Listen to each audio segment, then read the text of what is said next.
आप सभी का बहुत बहुत स्वागत है फिर से नए वीडियो में। आज हम देखेंगे कि जो क्लास 10th की हमारी बुक है लोकतांत्रिक राजनीति पार्ट 2, उसका जो अंतिम चैप्टर है लोकतंत्र के परिणाम, इसको कैसे प्रिपेयर किया जाता है बोर्ड के प्रोस्पेक्टिव से कि बोर्ड एग्ज़ाम में अच्छा स्कोर किया जा सके। अब ज़रा हम लोग देखेंगे कि इस चैप्टर में क्या क्या चीज़ें इंपॉर्टेंट हैं, कैसे क्या क्या चीज़ें हमारे लिए बेहतर हो सकती हैं कि हम प्रिपेयर करते वक्त इन चीज़ का ध्यान रखें। थोड़ा सा हम ध्यान देंगे तो चीज़ें हमारे लिए थोड़ा सा इजी हो जाएंगी।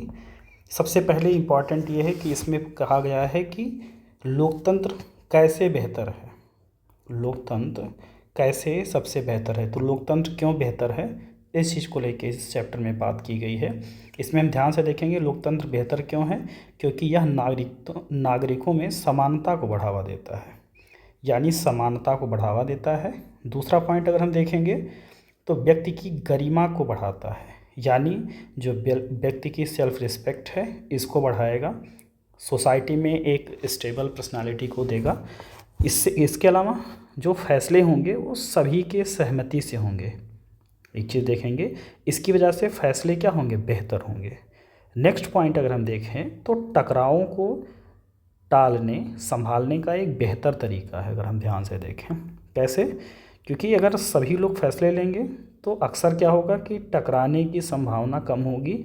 और यानी आप जैसे देखते होंगे कि कई बार कई सारे मुद्दों को लेके, कई बार धार्मिक आधार पे या किसी और आधार पे कई बार टकराव हो जाता है सोसाइटी में, तो इस तरीके का टकराव कम होगा।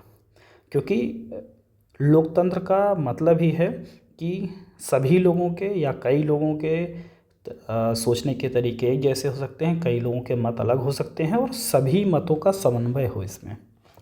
नेक्स्ट हम देखेंगे गलतियों को सुधारने की हमेशा गुंजाइश रहेगी, यानी गलतियां सुधारी जा सकेंगी।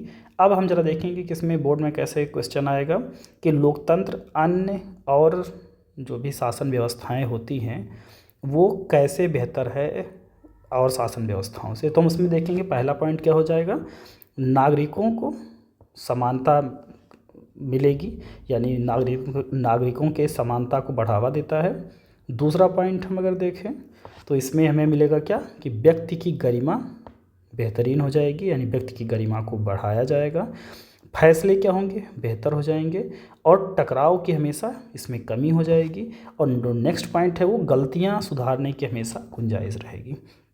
ये पॉइंट हमारे यहाँ इस चैप्टर में सबसे पहले इम्पॉर्टेंट है, जो क्वेश्चन बनते हैं यहाँ से। अब ज़रा हम देखेंगे कि यहाँ आप देख लीजिए एक कार्टून बना हुआ है डेमोक्रेसी नाम पे, और डिफरेंट टाइप के जो मुद्दे हैं सोसाइटी के वो आप यहाँ देख सकते हो, कैसे ये बम्बार्डेड हो रहा है एक प्रश्न पे और कैसे इसका सल्यूशन निकाला जाएगा।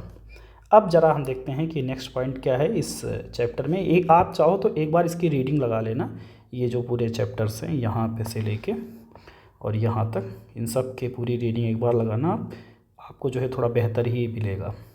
नेक्स्ट ज़रा देखेंगे कि क्योंकि अगर ये बेहतर है तो इसमें क्या क्या चीज़ें हैं। तो सबसे पहले क्या है, ये एक उत्तरदायी शासन है, इसमें एक जिम्मेवारी वाली शासन है और ये वैध शासन है। अब ज़रा हम देखेंगे कि ये कैसे जो है उत्तरदायी शासन है, कैसे जिम्मेवार शासन है और कैसे हमने इसको कह दिया कि एक वैध शासन है।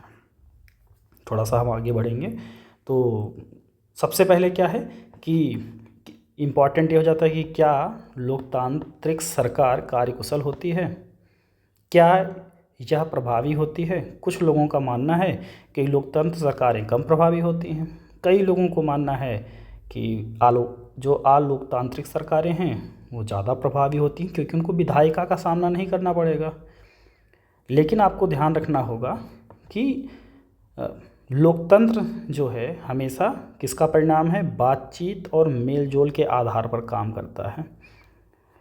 तो क्या ये बातचीत और जो मेलजोल है या मोल तोल है, इस पे क्या लोकतांत्रिक सरकारों का कम प्रभावी हो जाती हैं। आइए जो है हम इसको थोड़ा सा देखेंगे कि क्या ये एग्जैक्टली है ऐसा।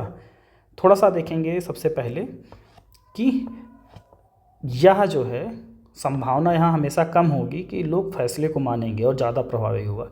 लोकतंत्र में हमेशा फैसले में जो है समय लगेगा, लेकिन क्या है, ये समय बेकार नहीं जाएगा। आपको ये ध्यान रखना होगा कि लोकतंत्र में क्योंकि ज़्यादा लोगों को सहमत करना चाहिए, क्योंकि बहुमत की बात की जाती है यहाँ पे, तो ये बेकार नहीं जाएगा। हमेशा इससे क्या होगा कि जो आपसी वैमनस्य होगा, टकराव होगा, उसकी कमी होगी, जो कि हमने पहले पार्ट में दे रखा है। अब हम ज़रा दूसरे पहलू पे नज़र डालें तो देखेंगे कि जो है क्या कानून कायदे के अनुसार तब एग्जैक्टली क्या ये पारदर्शी है या नहीं है। आप ध्यान से देखेंगे कि यहाँ पे पारदर्शिता की बात की जाती है। अगर लोकतंत्र है तो हमेशा पारदर्शी होगा, यानी आप जो आपके यहाँ RTI एक्ट है, आप देखेंगे RTI right to information act, ये जो एक्ट है वो रियल में यही पारदर्शिता की बात कर रहा है। और आप किसी से भी मांग सकते हैं कि कोई भी कानून जो है वो एग्जैक्टली कैसे वैलिड होगा, क्या नहीं है।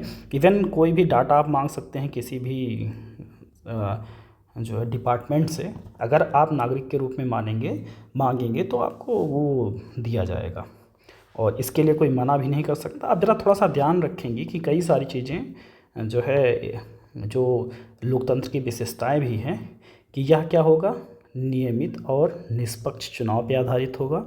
इसमें जो प्रमुख नीतियां होंगी, नए कानून होंगे, उस पर सार्वजनिक चर्चा होगी। ध्यान रखिएगा, जो चर्चाएं होंगी वो सार्वजनिक चर्चा होगी।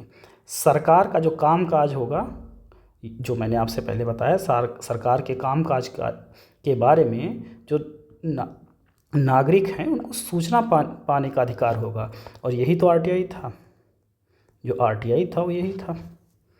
अब ज़रा हम देखेंगे कि क्या जो है इसकी तुलना करें और जो गैर लोकतांत्रिक शासन व्यवस्था है तो वो कैसे जो है थोड़ा सा बेहतर होगा। ज़रा थोड़ा सा देखते हैं कि पाकिस्तान को छोड़कर यह हर जगह लोकतंत्र को तानाशाही के ऊपर वरीयता दिया जा रहा है। ज़रा देखिएगा, लोकतंत्र बेहतर है तो बांग्लादेश में 69% लोग इसको मानते हैं, भारत में 70% मानते हैं, नेपाल में 62 मानते हैं, पाकिस्तान में से 37 मानते हैं और श्रीलंका में 71 मानते हैं। लेकिन पाकिस्तान का केस अलग है। पाकिस्तान वाले 49% कहते हैं कि उन्हें कोई फ़र्क नहीं पड़ता, मन करे कोई शासन हो, और शायद सही इसीलिए बार बार उनके यहाँ आर्मी का तख्तापलट होता है और तो वो तानाशाही की तरफ जाते हैं। ध्यान रखिएगा, यही चीज़ अलग अलग जो है आप देखेंगे कि कॉन्टिनेंट्स में, इवन देश में अलग अलग ट्रेंड्स है जो आप यहाँ देख पाओगे। अब ज़रा हम देखेंगे कि क्या जो है इससे आर्थिक समृद्धि और विकास होगा, ये पॉइंट है। और इसको जो है हम लोग अपने नेक्स्ट चैप्टर में या नेक्स्ट वीडियो में पढ़ेंगे। चैप्टर क्या है, नेक्स्ट वीडियो में पढ़ेंगे। हम लोग थोड़ा सा देखेंगे कि कैसे वो आर्थिक समृद्धि और विकास जो है एग्जैक्टली अलग हो जाता है अलग अलग देशों में, लोकतांत्रिक देशों में, अलोकतांत्रिक देशों में। तो ये इस वीडियो को यहीं एंड करते हैं। अगर आपको वीडियो ये इन्फॉर्मेटिव लग रहा है, आपके लिए हेल्पफुल है, तो चैनल को सब्सक्राइब करिएगा और इस वीडियो को और अपने दोस्तों के साथ इसको शेयर करिएगा कि ज़्यादातर लोगों के पास अच्छी इन्फॉर्मेशन, अच्छी शिक्षा पहुंच पाए। आपका बहुत बहुत धन्यवाद।